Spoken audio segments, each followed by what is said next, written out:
You're scrolling. Again, you've got 800 friends online, but you've never felt more alone.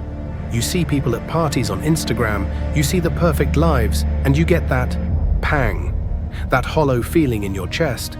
Let's be real, loneliness sucks. It's that awkward feeling at a party where you know no one. It's that Friday night with 0 texts.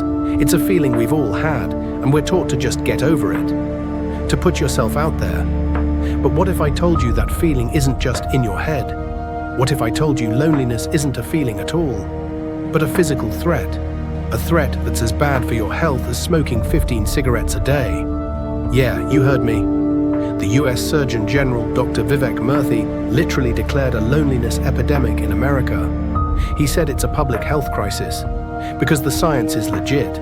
Loneliness is a wrecking ball for your body. And it all starts right up here. Today we're not talking about feelings, we're talking about neuroscience.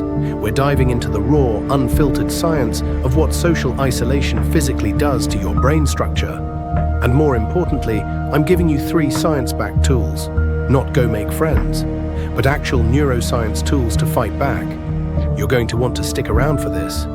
First up, we gotta get why this hurts so bad.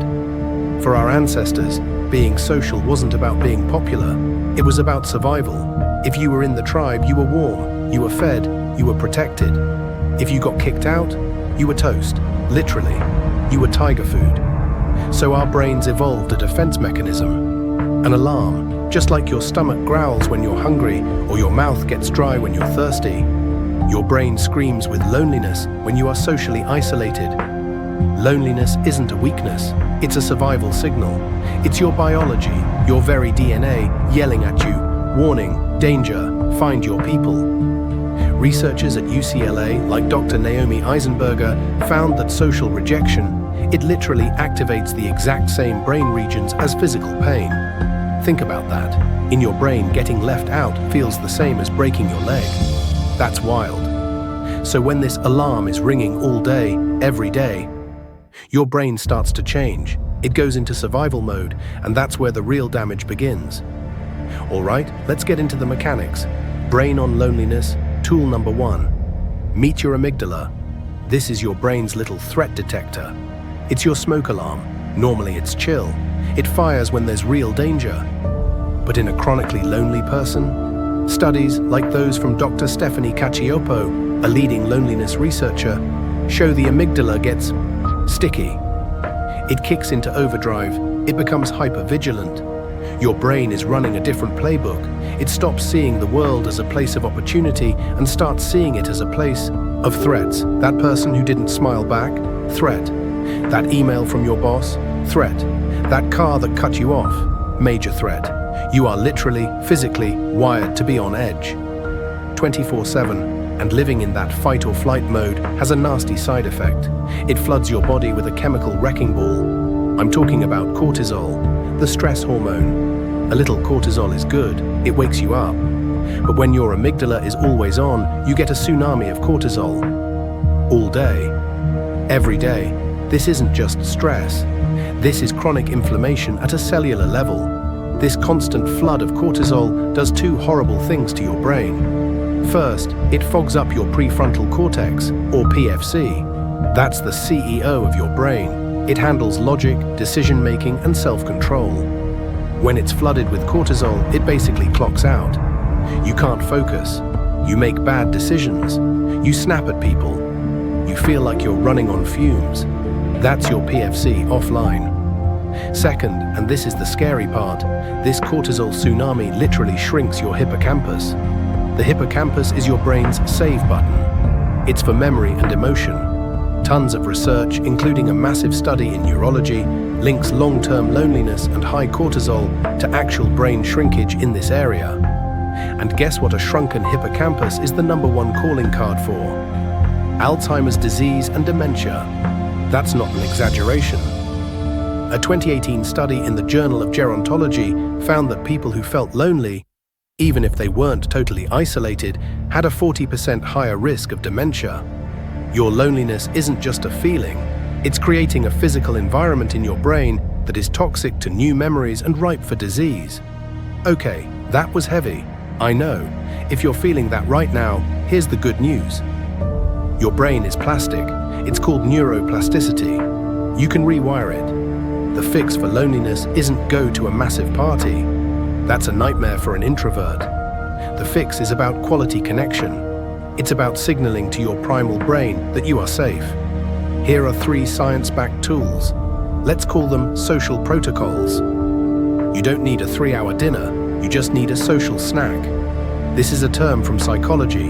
It's a microdose of positive, face-to-face connection. This is the 30-second chat with your barista where you actually make eye contact and smile. It's saying hi to your neighbor. It's asking the grocery clerk how their day is and meaning it. These tiny moments of connection seem like a throwaway. They're not. Neuroscience shows these micro-interactions send a tiny all-clear signal to your hyperactive amygdala. It's like a little safety tap that says, see, the world isn't all threats.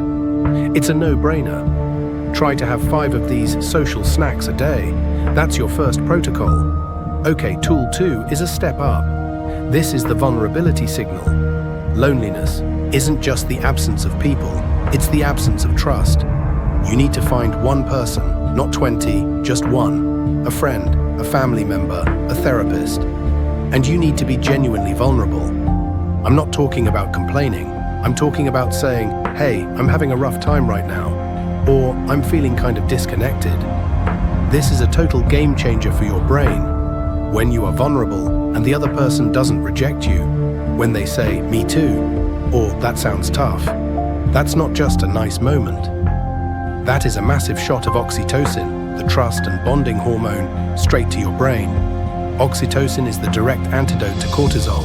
It's the fire extinguisher for your stress fire. It physically lowers your heart rate, calms your amygdala, and tells your primal brain, you are safe, you belong. All right, tool 3. This is the big one. If you really want to smash loneliness, you need to find collective effervescence. That's a fancy pants term from sociology, but it's pure neuroscience. It's the buzz you feel when you're part of a group that's all in on the same thing. It's the feeling in a choir when everyone hits the note. It's the feeling on a sports team when you win. It's the feeling of volunteering at a soup kitchen. Why does this work? It gets you out of your own head. It forces your brain to stop its threat scanning loop and sync up with others. When you're part of something bigger than yourself, your ego, your worries, your loneliness, it just fades away. You are part of a we. For your primal brain, that is the ultimate signal of safety and belonging. It's the tribe you've been looking for, so let's bring it all home. Loneliness isn't just a bad mood, it's a primal biological signal. It's a check engine light for your social life. When it's left unchecked, it physically rewires your brain for threat, floods you with stress, and fogs your thinking. It's a health crisis. But you are not broken. Your brain is just doing its job. It's begging for connection. It's just asking you to answer the call. So here's my challenge to you. Right now, pick one tool, give one social snack today. Send one vulnerability text to one friend. Just say, hey, thinking of you. Or Google one local group, a hiking club, a book club, a volunteer anything. Don't stay plugged in but checked out. Your brain, your body, and your future self will thank you for it.